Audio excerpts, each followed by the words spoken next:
అందరికీ నమస్కారం.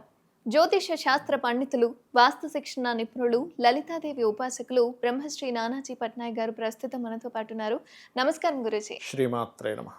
గురూజీ పూరీ జగన్నాథుడి యొక్క రహస్య గది ఓపెన్ చేయబోతున్నారు. హ్మ్. సాధారణంగా ఏదైనా క్లోజ్ చేసి పెడుతున్నారు అని అంటే అందులో ఉన్న ధనాన్ని దాచిపెట్టడానికో, ఏదైనా విపత్తులు ఆపడానికో చేస్తున్న పనై ఉండొచ్చు. మనకు హ్మ్. తెలీదు వాళ్ళు హ్మ్. ఎలాంటి ఉద్దేశ్యంతో చేశారు హ్మ్. అనేది. హ్మ్. బట్ హ్మ్. ప్రస్తుతం హ్మ్. ఆ రహస్య గదిని ఓపెన్ చేస్తున్నారు కాబట్టి దీని తర్వాత ఏదైనా విపత్తులు జరిగే అవకాశం ఉంటుందంటారా గురూజీ?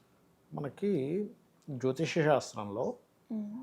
ఏదైనా ఒక విపత్తులు అంటే భూకంపాలు కానివ్వండి, లేకపోతే గొడవలు కానివ్వండి, ఇవన్నీ హ్మ్, కొన్నిసార్లు మనకి ఏవైనా మనం చెయ్యకూడనటువంటి దైవ కార్యాలు చేయడం వల్ల వస్తాయి. కాదని కాదు. హ్మ్.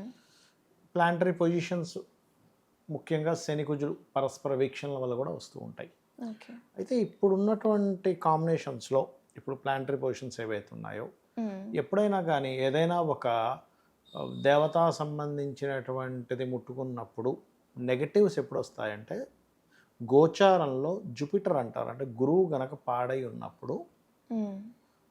దాన్ని ఎవరైనా సరే దానికి సంబంధించినటువంటిది ఏదైనా ఇప్పుడు ఒక గుడి కూల్చడమో అనుకోండి కాసేపు. హ్మ్. లేకపోతే ఒక గుడిని సంథింగ్ గవర్నమెంట్ పట్టించుకోకపోవడమో, అక్కడేదో అన్యాయం జరగడమో, లేకపోతే హ్మ్. ఏదో కారణాల చేత కొన్ని కొన్ని ఇబ్బందులు ఏర్పడుతుంటాయి చూసారా? హ్మ్. అప్పుడు మాత్రమే దేవతా సంబంధించినటువంటివి ఏవైతే ఉంటాయో వాటిని మనం ఏదైనా ఇట్లా ఈ రకంగా నిధులు అవి ఉన్నప్పుడు వాటిని ముట్టుకున్నప్పుడు ఇబ్బందొస్తుంది. హ్మ్. ఇప్పుడున్న ప్లానటరీ పొజిషన్స్‌లో ముఖ్యంగా గురువు శుభగ్రహాల సంబంధంలోనే ఉన్నాడు. పాపగ్రహ సంబంధాల్లో లేడు. హ్మ్. లేనప్పుడు మీకు పనిగట్టుకొని ఏదో విపత్తు ఆ తాళం తెరవడం వల్ల వస్తుంది అనుకోవడం అజ్ఞానం ఫస్ట్. ఓకే. సంపదలు ఒకప్పుడు రాజులు ఫలానా గుడికి ఇంతివ్వాలి. లేదా బ్రిటిష్ వాళ్ళ యొక్క దాడుల్ని తప్పించుకోవడానికి ఎందుకంటే బ్రిటిష్ వాళ్ళు మన మీద దాడులు చేసి అవును. చాలా బంగారాలు, వజ్రాలన్నీ పట్టుకుపోయేవారు. అలాంటప్పుడు ఈ స్వరంగాల్లో లోపల దేవుడి యొక్క ఆలయాల్లో కిందన పెట్టేవారు. అవును. మనకి ఆ రంగనాథ ఆలయంలో గూడా తెలియకుండా రంగనాథ దాచేవారు. ఆలయంలో గూడా మనం చూసాం రహస్య ఆల్రెడీ. గదులున్నాయి. రహస్య ఈవెన్ అక్కడ గదులుండేవి. గూడా ఒక గది ఇంకా తెరవలేదు. తెరవలేదు. అయితే ఇప్పుడు ఈ గది తెరిస్తే ఏదో అయిపోతుందనేటువంటిది మాత్రం ముమ్మాటికి లేదు. హ్మ్. ఒకవేళ ఏదైనా మనం చాలా కాలంగా చెప్తున్నాం. ఇప్పుడంటే ఈ గది వి విషయం వచ్చింది బయటికి. అయ్యా శనికుజులు కలిసున్నారు, వీక్షణలున్నాయి. కాబట్టి యుద్ధ సంబంధించినవి పెరుగుతుంటాయి, గొడవలు పెరుగుతుంటాయి, గందరగోళాలు ఎక్కువవుతుంటాయి. అది కాకుండా ఈ సంవత్సరం క్రోధినామ సంవత్సరం. క్రోధము, కోపాలు, గొడవలు ఎక్కువవుతాయని చెప్పుకున్నాం. ఆ! గురూజీ. సంవత్సరం యొక్క మహిమ వల్ల, సంవత్సరానికి ఉన్నటువంటి పేరు వల్ల, దాని యొక్క ప్రభావం వల్ల గొడవలు ఎక్కువవుతుంటాయి. అయ్యే ఛాన్సెస్ ఎక్కువగా ఉన్నాయి. ఎక్కువగా ఉంటే అట్లాగే జరుగుతున్నాయి కూడా మీరు గమనించినట్లయితే బయటున్న పరిస్థితులు కనుక చూసుకున్నట్లయితే. అవును అంతేగాని గురూజీ. దీనివల్ల కాదు. ఓకే. అంటే ఇదేదో తెరవబోతున్నారు, రేపేదో తెరవబోతున్నారు, ఏదో అయిపోతుంది అనేటువంటిది మాత్రం ఏమీ లేదు. దాని గురించి అనవసరమైన అపోహలు పెట్టుకోకూడదు. ఏదో పెద్ద హ్మ్. పెద్ద విషసర్పాలు ఉంటాయి. ఉంటాయి. ఎందుకంటే సర్వసాధారణంగా ఏదైనా ఒక ట్రెజర్ ఉన్నప్పుడు ఖచ్చితంగా నాగబంధం వేసినప్పుడు సర్పం అనేటువంటిది అక్కడ వచ్చి ఉంటుంది ఖచ్చితంగా. హుహు. మనకి ఏ నిధులైనా సరే మనం ఇప్పుడు పూరి జగన్నాథ్ ఆలయం అనే కాదు. మనకి సహజంగా కూడా కొన్ని కొన్ని నిధులు తీసేటప్పుడు అక్కడ ఖచ్చితంగా సర్పం ఉంటుంది. అవును గురూజీ. అంటే రంగనాథుడి ఆలయంలో ఉన్న గదులు వాటిలో కూడా తీసేటప్పుడు కూడా సర్పాలు ఉండేవి. కనిపించాయని ఉండేవి. చెప్పారు. కాకపోతే ఆ గది తెరవడం వల్ల ఏదో ప్రపంచానికి ముప్పు అనేటువంటిది కాదు. ఎప్పుడు ముప్పు అంటే అది దేవతా సంబంధించినటువంటి ధనం. దేవుడి హ్మ్. కోసం ఉంచినటువంటిది. దాన్ని మీరు వాడాల్సినటువంటి విషయాల్లో ధర్మబద్ధమైనటువంటివి వాడకుండా అంటే ఆ ధనాన్ని ధర్మబద్ధమైనటువంటి వాటికి ఖర్చు చేయకుండా ఇప్పుడు అదే హ్మ్. ధనాన్ని ఒక స్కూల్‌కి ఖర్చు పెట్టారు మంచిదే.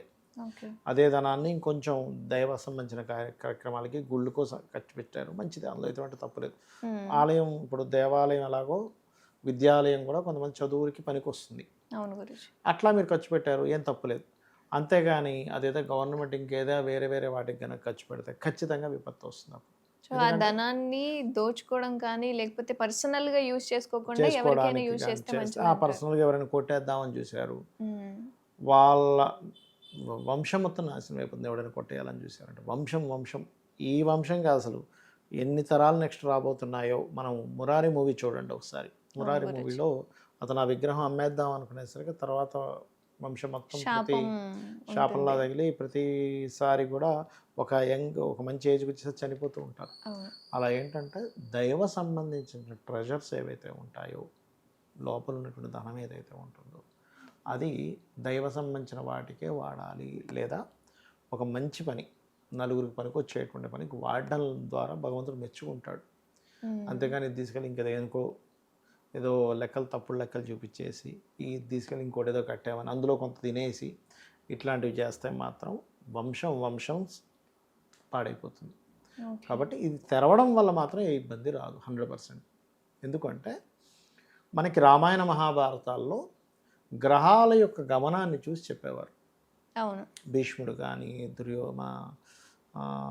ధర్మరాజు కానీ వీళ్ళందరూ కూడా చాలా సందర్భాల్లో ఉంటుంది, గ్రహాలన్నీ ఈ రకంగా ఉన్నాయి కాబట్టి ఇదేదో విపత్తు రాబోతుంది. నిజంగానే గురుజీ, అంటే ఇప్పుడంటే శాటిలైట్ అని చెప్పి సాంకేతిక అంటూ మనం చూస్తూ ఉన్నాం, కానీ అప్పట్లో ఇవన్నీ ఎక్కడున్నాయి? ఇప్పుడు చూడండి అమ్మా, సింపుల్గా కొన్ని లక్షల సంవత్సరాల నుంచి కూడా మనకి శని ఒక్కొక్క రాశి దాటడానికి 2.5 సంవత్సరాలు పడుతుందని చెప్పారు. 30 సంవత్సరాలు తన సర్క్యులేషన్ అని చెప్తున్నారు. ఏది ఏ టెలిస్కోపు ఏమీ లేనప్పుడే వాళ్ళు కూర్చొని శని యొక్క సంచారాన్ని లెక్క కట్టారు. ఇప్పుడు ఈ కొన్ని 200-300 సంవత్సరాల నుంచి మనకు తెలిసింది అన్నిటికంటే శని ఆర్బిట్లో దూరంగా ఉన్నాడని. మరి అప్పుడు ఎలా పెట్టారు? చంద్రుడు అన్నిటికంటే దగ్గరగా, అంటే 2.5 డేస్లో ఒక్కొక్క రాశి మారిపోతుంది, 30 డేస్లో మొత్తం తిరుగుతుందని తెలిసింది. అలాగే గురువు 1 ఇయర్, అంటే ఆర్బిట్స్ని అప్పుడే చూశారు వాళ్ళు. అవును గురుజీ. అప్పుడు ఎటువంటి టెలిస్కోపులు కానీ ఏమీ లేకుండా ధ్యానం ద్వారా ఈ గ్రహం ఇంత దూరంలో ఉంది, ఇంతకాలం పడుతుంది, ఇంత సర్కిల్ అవ్వడానికి అసలు కంటికే కనబడదు అంత ఈజీగా. ఎట్లా చూశారు అంటే అప్పుడు ఉండేటువంటి సాంకేతికమైనటువంటి ఉన్నాయి. ఇప్పటికీ కూడా మీరు కొన్ని ఆలయాల్లో చూసినట్లయితే కొంతమంది వీడియోస్లో చూపిస్తుంటారు. అప్పట్లో కంప్యూటర్స్ ఉన్నట్టు, అప్పట్లో సెల్ ఫోన్ ఉన్నట్టు, అప్పట్లో ఏదో ఒక విగ్రహాలు, అప్పట్లో సైకిల్ ఉన్నట్టు, విమానాలు ఉన్నట్టు చెక్ ఉంటాయి. అది 2-3 వేల సంవత్సరాల క్రితం ఉన్నటువంటి శిల్పాల్లో ఉంటాయి అవి.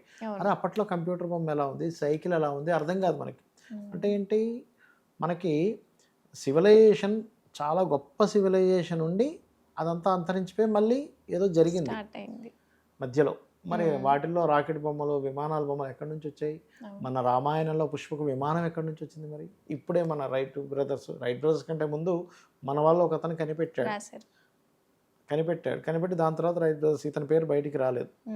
అట్లాగా ఉంది. కాకపోతే ఏంటంటే మనకి తెలియక అదేదో ఇప్పటికిప్పుడు ఏదో మనం అనుకుంటున్నాం. బట్ ఈ ట్రెజర్స్ మాత్రం ఎట్టి పరిస్థితుల్లో బయటికి తీయడం వల్ల ఇబ్బంది ఏమీ లేదు. తీసినా కూడా మంచి కార్యాలకు వాడితేనే దేవుడు మనల్ని మెచ్చుకుంటాడు.